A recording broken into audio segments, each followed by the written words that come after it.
Davom etamiz. Davlat xavfsizlik xizmati va tegishli huquq-tartibot organlari xodimlari hamkorligida o'tkazilgan navbatdagi tezkor tadbirlarda Andijon, Namangan va Farg'ona viloyatlarida korrupsion holatlarga chek qo'yildi. Hozir shu haqda. Korrupsiya jamiyat taraqqiyotiga jiddiy to'sqinlik qilib, davlat boshqaruvi tizimiga nisbatan ishonchni pasaytiradi va iqtisodiy rivojlanishga salbiy ta'sir ko'rsatadi. Shu bois mamlakatimizda ushbu xavfga qarshi kurashishga alohida e'tibor qaratilib, bu borada qat'iy chora-tadbirlar amalga oshirilmoqda. Jumladan, Andijon viloyat hokimi o'rinbosari o'z xizmat mavqeyidan foydalangan holda tadbirkorlik bilan shug'ullanmoqchi bo'lgan fuqaroning ishonchiga kiradi.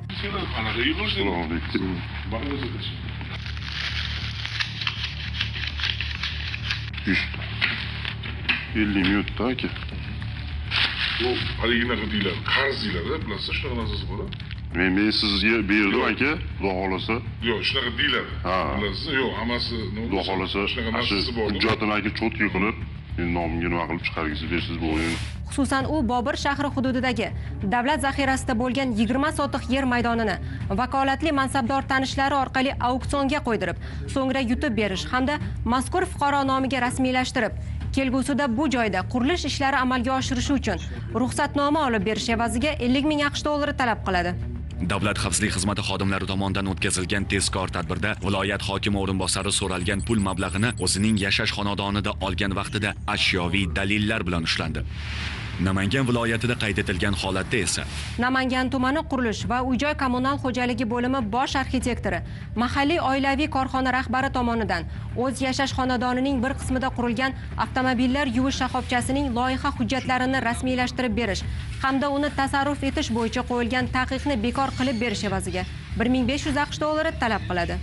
Shuningdek, joriy yilning 1-aprel kuni u 500 AQSh dollarini olib, qolgan qismini tezlashtirib berishini so'raydi. Davlat xavfsizlik xizmati va bosh prokuratura huzuridagi departament xodimlari hamkorligida o'tkazilgan tezkor tadbirda mansabdor shaxs 1000 AQSh dollarini ta'magirlik yo'li bilan o'z xizmat xonasida olgan vaqtida ushlandi.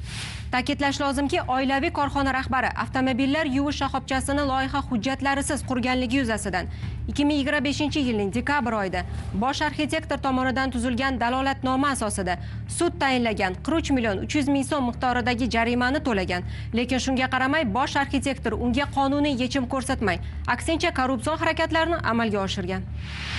Bu kabi qonun buzilishi Farg'ona viloyatida ham kuzatildi. Jumladan, Qo'shtepa tumani kambag'allikni qisqartirish va bandlikka ko'maklashish bo'limi boshlig'i o'rinbosari o'z xizmat mavqeyidan foydalangan holda 1999-yilda tug'ilgan mahalliy fuqaroning ishonchiga kirib, yuqori lavozimda ishlovchi tanishlari orqali uni Andijon viloyatidagi oliy ta'lim muassasalaridan birining sirtqi yo'nalishga o'qishga kiritib qo'yish evaziga 2000 AQSh dollari olgan vaqtida Davlat xavfsizlik xizmati hamda iqtisodiy jinoyatlarga qarshi kurashish departamenti xodimlari tomonidan ashyoviy dalillar bilan ushlandi. Hozirda har uchala holat yuzasidan qonunbuzarlarga nisbatan jinoyat kodeksining tegishli moddalari bilan jinoyat ishlari qo'zg'atilib, tergov harakatlari olib borilmoqda. Hurmatli fuqarolar, kundalik hayotda shu kabi qonun buzilish holatlarga duch kelsangiz, Davlat xavfsizlik xizmatining 1520 qisqa raqamiga qo'ng'iroq qilib xabar bering. Shaxsingizning sir saqlanishi kafolatlanadi.